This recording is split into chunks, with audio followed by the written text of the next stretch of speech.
Good morning. It's Thursday. That means it is time for a write like. Hopefully, you were with me on Tuesday when I introduced you to the text excerpt from Sharon Creech's Saving Winslow. Hopefully, you'll stay tuned and participate in the blog for a chance to win that book. More details for that are on the blog. And this week's write like is going to focus on steps 1 and 2 of the process that you see on the blog for our write like routine. And to be really transparent, that routine is going to change a little bit from what it looked like last week, because I'm learning a little bit more about how to make it really follow a more natural process. So today's steps 1 and 2 answer the first two questions that Katie Wood Ray introduced me to in Study Driven, and that is, what are the topics that writers of this kind of writing tackle, and what do they do with those topics? And the second is, what's the work that a writer has to do? Okay. Beyond that, we could I'll talk us through just the last two steps, which are, what is the craft work, and then really, how do we write in that style? All along the way, we're going to be doing some writing to capture our own thinking and to really generate a message that we want to share with the world. And we're going to do that in the style of Sharon Creech. I can't think of a better fiction author to try this with for my first write like in fiction. Last week we did a nonfiction text. This week is fiction. So come along with me. Our target today is, I can write like an author by studying those three things: topics, the work, and the craft moves, so that I can discover ways to share my own stories with the world. So for our work today, you will need something to write in or on or with. That might be your computer, it might be your writer's notebook, and you'll need a copy of the text. In just a little bit, I'll put this text in my writer's notebook so it's all together. And it's important today that before we engage in the work of writers, that you've read the text at least one time through. So if you were with me on Tuesday, we've done that already, right? If not, take a few minutes right now, pause the video, go ahead and read through the text in its entirety so you kind of have the gist, because today is not about reading the whole text. Today is about noticing. So we're going to zero in on a couple of places and do some work together. In order to do that as well today, I have a document camera, that I'm going to try and use today. Kind of something that I just threw together so that I could do this work here in front of us, as well as hopefully still be in contact with you here, and I'll let you see through the whole process. So in order to do that, I've kind of hooked this up. I've got a tub and a supply caddy and a clipboard and my phone, of course. So let me go ahead and start the video so that you can see what this first step looks like. So the first step is topics. So when we read Sharon Creech's excerpt, just as a kind of a gist, we had this memory moment that the main character, Louis, was sharing with the reader.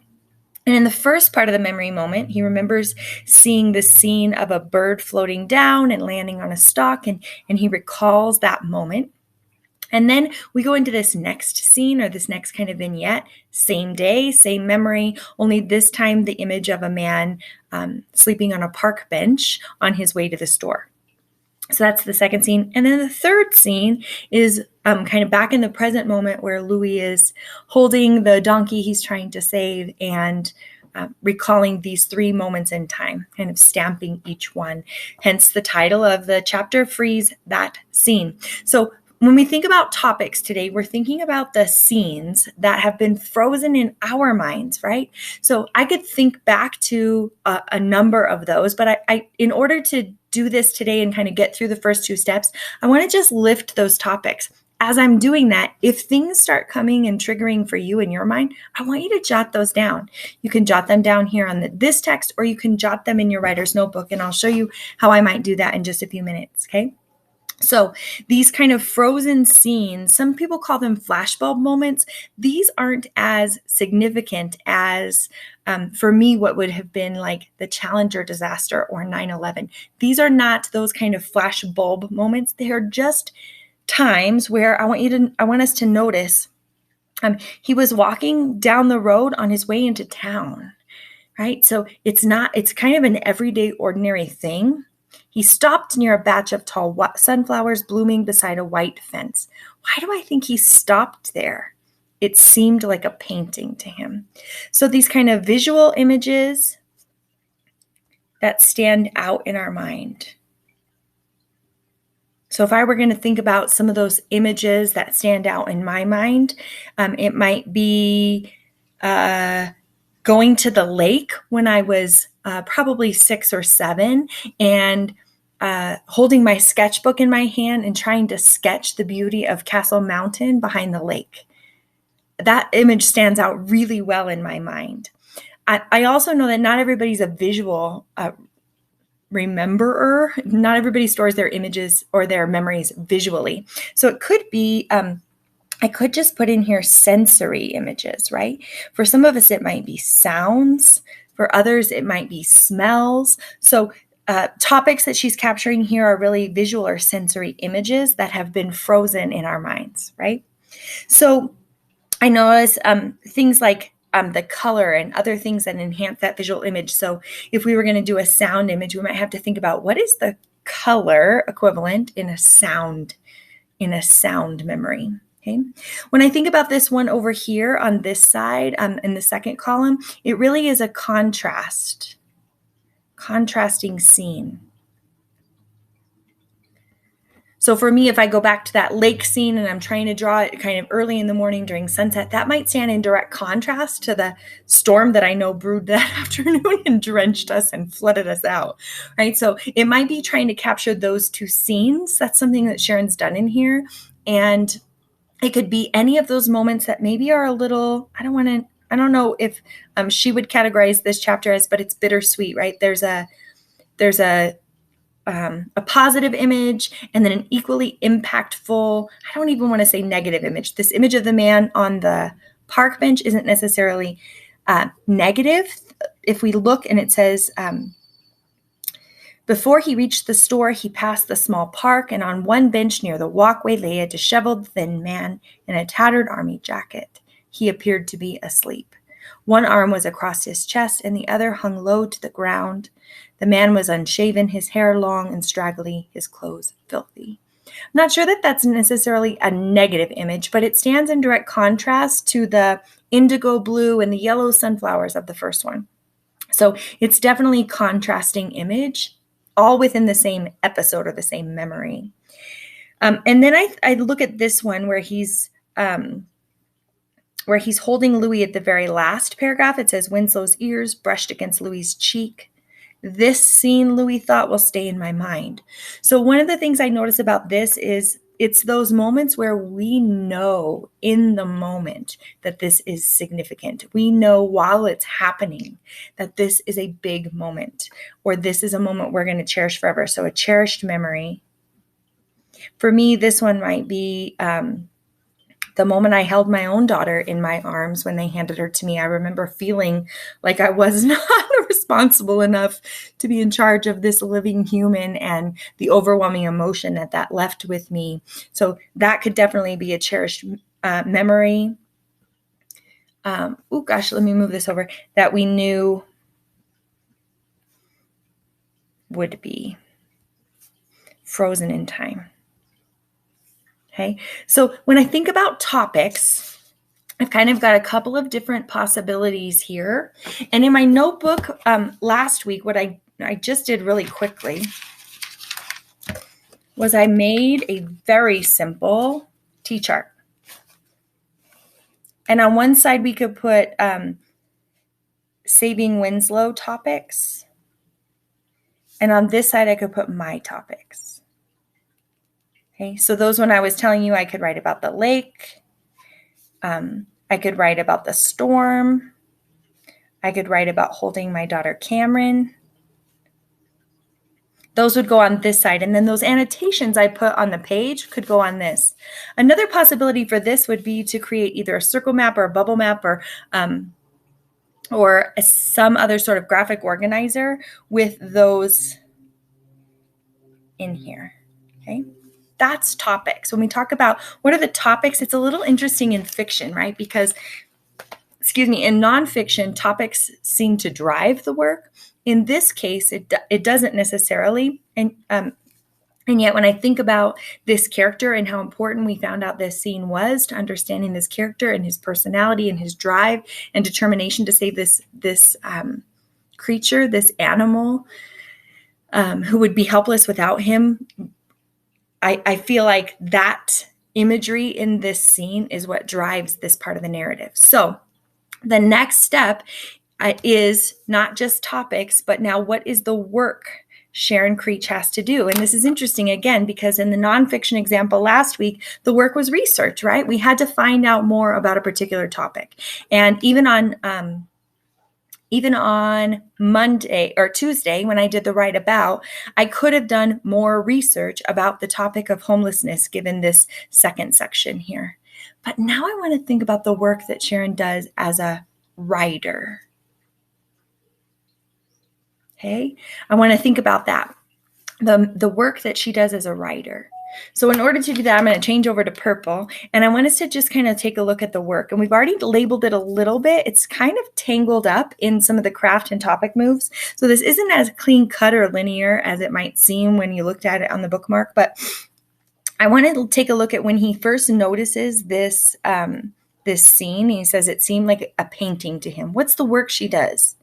First of all, she uses this colon. That's a craft move. We'll get into that in step 3, but I don't want to let it go. Those bold golden sunflowers against that white fence, and overhead a pure blue sky with white clouds drifting along. This is one of my favorite pieces of work that a fiction writer has to do. A fiction writer simply has to take notice. If you remember on Tuesday, we talked about what do we learn about the character of Louis, and we learned that Louis notices things. He pays attention. Well, guess what? That's the work we have to do as a writer.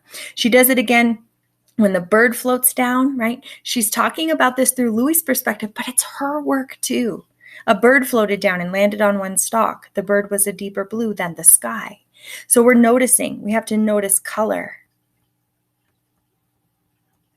We have to notice layer, right? When she talked about that it's against the blue sky, overhead the clouds were there. The bird floated down, so we're going to notice movement. So this is the part I've been so excited about. Are you ready? We're going to go and do this together. All right, are you ready? We're going to go outside on the porch, and we're going to do some noticing, okay? I had kind of a couple of things in mind. Let's start here. Here's my front porch. You might go out on your own front porch. You might look out a window. You might look through from one door into another room, even perhaps. So when I think about the work that Sharon does here, I'm going to notice color. The forest green swing against the redwood rail in front of the backdrop of the pines and the blue-gray of the mountains. Okay, so I'm noticing color. If I wasn't doing this with you right now, I would be jotting those things down in my notebook, which I'm going to do here in just a second. But I want you to notice the kind of scene we could do this with. I could do it again here. The tan and black dogs above the lower deck against the hot summer sun. All sorts of things. When I go out here, I could find a contrasting scene, which I think might be really interesting. Oh, this is one of my favorite parts of my backyard. Not the dog yard necessarily, but there's my daughter's swing set. So could I notice the layers there? Could I notice the movement there? Look at those swings just gently rocking in the breeze. There's so much that I could use, so much material out here. So let's go back inside. And we could think about any of those pieces of nature that I just shared with you could be replicated within your own house, right? We could do this with a pile on my desk if I wanted to. And there's a lot of different ways that we could tackle this. All right, so going out and doing that noticing helped me even come back and do some more topics. Now, these are not memory moments necessarily, but if I want to do the work that Sharon's doing, I have to practice. And one of the best ways of practicing is by going out and looking at what is out in front of me and doing this with an actual exercise in front of me. So I might just do the swing, right? And if I were going to do this swing, I was going to start this as a kind of a web, but I think it's more of a layer, right? Because then the swing, then it was the deck. Beyond that, then it was the trees. Then it was the mountains. Then it was the sky. I actually really like, this would be the green swing. And I could assign to each of these either that motion or that color. That might be the work that I do today in order to create something. It might be a narrative. It might be, I remember when I sat out on my porch, or it might just be an exercise, right? It might just be, hey, let's practice. Let's practice doing some of this work together.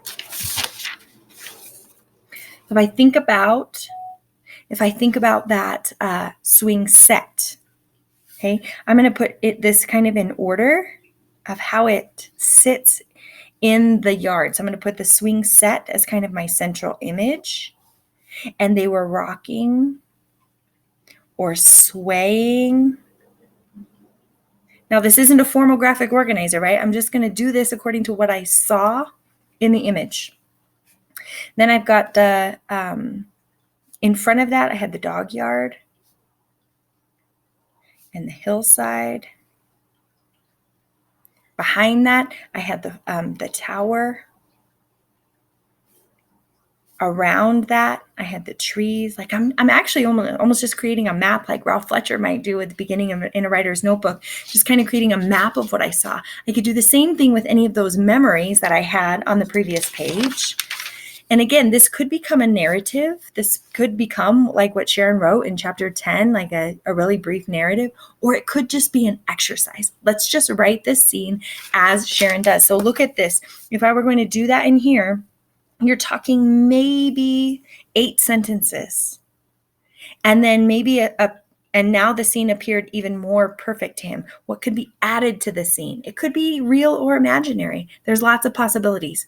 That's the work of a fiction writer, is to go out and notice things and to do that either internally in our memories or in the physical world. So here's the part that I would love to do. And it might really work with social distancing, right? Is to take a group of kids outside and to do this work, to notice the layers, to draw the map, to add the descriptive language. That's all something that we could do in order to practice the craft that Sharon teaches us here without even knowing she's teaching us, right? The next 2 steps are to then notice how she writes those things. And I'm not going to use this lesson in order to do that, but you'll see evidence of it when you go on the blog and you see my write like. I will take one of these scenes that we've talked about today, one of these topics. I'll do the work we just talked about, and then you'll see kind of a final try it. It's not going to be polished. It's not publishable, but it's going to be the result of that exercise. You'll see that on the blog. And I hope that you'll be inspired to engage in the same kind of activity or exercise and to post yours very briefly, maybe 8 sentences, right, down in the comments for a chance to win the book. It's a beautifully written book, and I would love to have it not only in your hands, but in the hands of whatever class you are coming back to in the fall. So with that said, thank you for joining me today for steps 1 and 2, where we dug a little bit deeper into the write like routine. And I hope to see you in the comments. I hope to see you in the blog space and to enjoy this journey with you. Thanks, guys. Have a great day.